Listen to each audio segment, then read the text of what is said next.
మీతో దేవుని చిన్న మాట. ప్రియ శ్రోతలందరికీ యేసుక్రీస్తు నామములో శుభవందనాలు. ప్రియులారా, బాగున్నారా? మీరందరూ బాగుండాలని, వాక్యం చేత స్థిరపరచబడాలని మీ కొరకు ప్రార్థిస్తున్నాను. ఈరోజు దేవుని వాక్యము కీర్తనల గ్రంథం 19వ అధ్యాయం 2వ చరణం. పగటికి పగులు బోధ చేయుచున్నది, రాత్రికి రాత్రి జ్ఞానము తెలుపుచున్నది. వాటికి భాష లేదు, మాటలు లేవు, వాటి స్వరము వినబడదు. ప్రభునందు ప్రియులారా, చదవబడిన కీర్తనల గ్రంథంలో చదవబడిన 19వ అధ్యాయము 2-3 చరణములు మనం విన్నాం.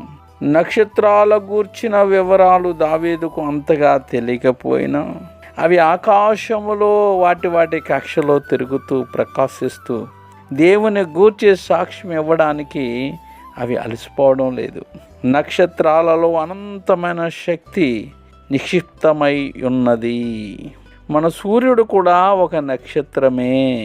కొన్ని కోట్ల సంవత్సరాల వరకు మండడానికి కావలసిన పదార్థాలు దానిలో దేవుడు ఏర్పాటు చేశాడు. చూడండి, మన గ్యాస్ బండలో గ్యాస్ ఉన్నంత వరకు అది మండుతుంది, గ్యాస్ అయిపోతే ఆరిపోతుంది. కానీ సూర్యుడు ఎన్నో సంవత్సరాలు బట్టి అగ్ని మండుతూనే ఉంది, కానీ అందులో గ్యాస్ అవ్వలే. దానికి కారణం దేవుని యొక్క శక్తి, దేవుని యొక్క అమితమైన శక్తి. దేవుని స్తోత్రం, హల్లెలూయా.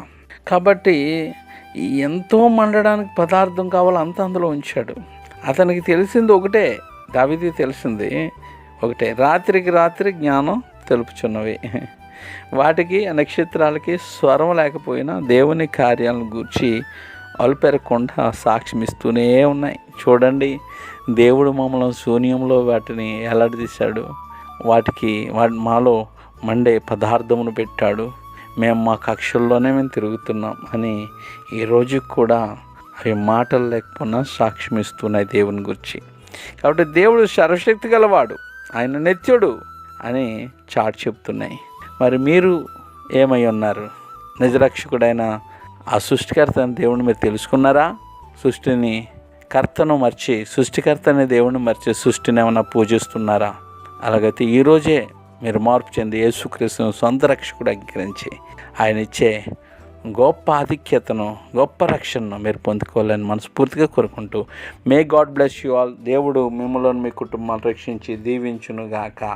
మరణాత షలోం.